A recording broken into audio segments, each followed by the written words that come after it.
So the president's been posting some images of Leader Jeffries and Senator Schumer.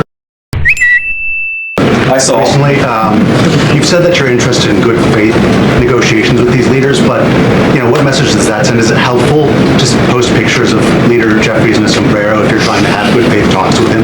Oh, I think it's funny. The president's joking, and we're having a good time. You can negotiate in good faith while also poking a little bit of fun at some of the absurdities of the Democrats' positions, and even poking some fun at the absurdity of the Democrats themselves. I mean, I'll tell Hakeem Jeffries right now, I make this solemn promise to you that if you help us reopen the government, the sombrero memes will stop. And I've talked to the President of the United States about that. And I said, Colonel, you know what they call a soldier with an IQ of 80? And he said, what, sir? And I said, they call him a colonel. And he chuckled. And then he said, you know what they call a Marine with an IQ of 60? I said, what's that, Colonel? He said, the Vice President of the United States. Mr. Vice President is here. Do you have anything to say while you're here? He's a very good Vice President. I'm just here to watch the show, sir. Okay. I think airplanes are pretty cool, so I want to go check this out. I think airplanes are pretty cool, so I want to go check this out. Airplane's cool. It is. Guys, how are you? Hi. I know you're covering the Vice President here. I figured I'd come by and one, get a good look at the plane, because hopefully it's going to be my plane in a few months, but I also thought you guys might get lonely because the Vice President doesn't answer questions from reporters and hasn't for 17 days. Have they given you guys an explanation for why she won't take questions from reporters? No? Nobody?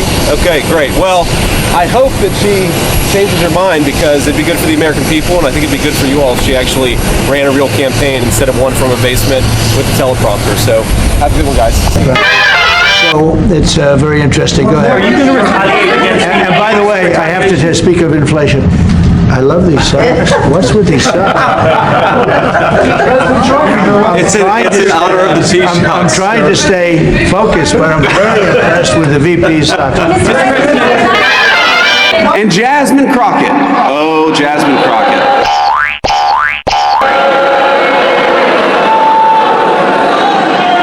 The record speaks for itself. She wants to be a senator, though her street girl persona is about as real as her nails. Baby, let's talk about your record, because the only reason you're the vice president is because the current president tried to have his last president killed. First of all, you need to quit lying. Let's talk about qualifications. Let's talk about who has actually been fighting for people way before she ever ran for office. Got our guy, he's going to stand trial. By the way, he's given the full due process rights that are entitled to anybody who's in the United States. I think he's going to go away, he's going to be found guilty. That's not a kidnapping, that's a law enforcement operation. And Jasmine Crockett, of all people, she has the least amount of room to talk on this stuff. She doesn't know what she's talking about. As the president said, you couldn't have a worse spokesperson, a person with less knowledge about world affairs. It's telling that she's the person speaking for the Democrats. Henry, it's good to meet you, Henry. Ask your question, please. I skipped school today. I was wondering if I could get a picture with you.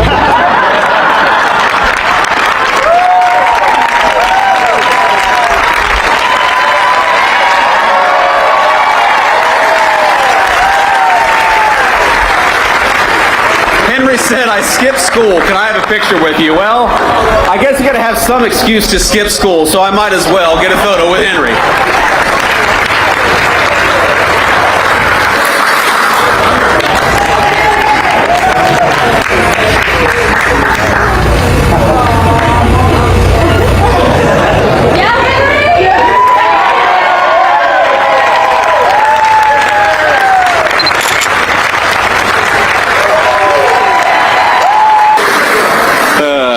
Now the next reporter is going to be, hey, I'm from CNN. Can I get a photo with you too?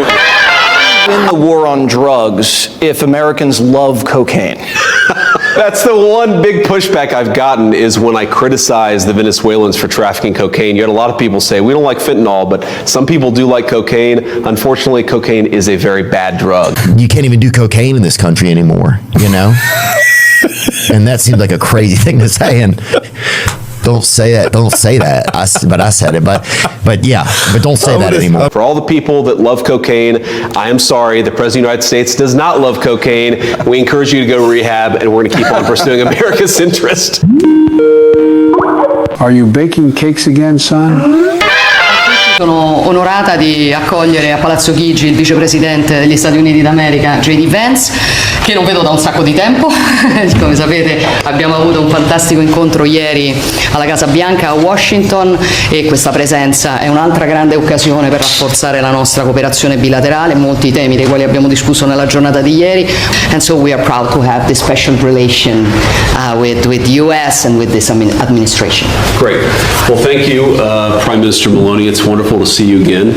And I hope that's exactly what you said. Of course, she could have called me a jerk and I wouldn't know, but it would be in the most beautiful language imaginable. And so I wouldn't even get offended. This is a life of service I've asked for. It's not always easy. Sometimes I got to watch Kamala Harris on The View. Thank you for your service, bro. What a hero you are. Thank you for your please. service. But look, the media says she only does softball interviews. Even the friendly media says she only does softball interviews. I think she's done one genuinely tough interview. And I know we've got a lot of baseball fans in the great state of Wisconsin. And the problem with softball interview is that you still got to be able to hit a softball. And I don't know that Kamala Harris could hit a T-ball. I asked her, what would you have done differently than Joe Biden? Would you have done something differently than President Biden during the past 4 years? And remember, the whole narrative of her campaign is that she's got nothing to do with Joe Biden. And she says, in a moment of apparent honesty, there is not a thing that comes to mind in terms of, and I've been a part of most of the decisions that have had impact. Nothing comes to mind. Now, I said this last night, this could very well be the slogan of the Kamala Harris campaign. Nothing comes to mind. Nothing comes to mind. Now, the Democrats are already talking about 2028, and it looks like they're going to nominate a California liberal who's presided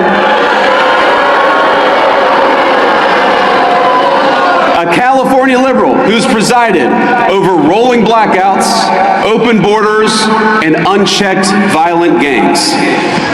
They're just trying to settle on whether it's going to be Gavin Newsome or Kamala Harris.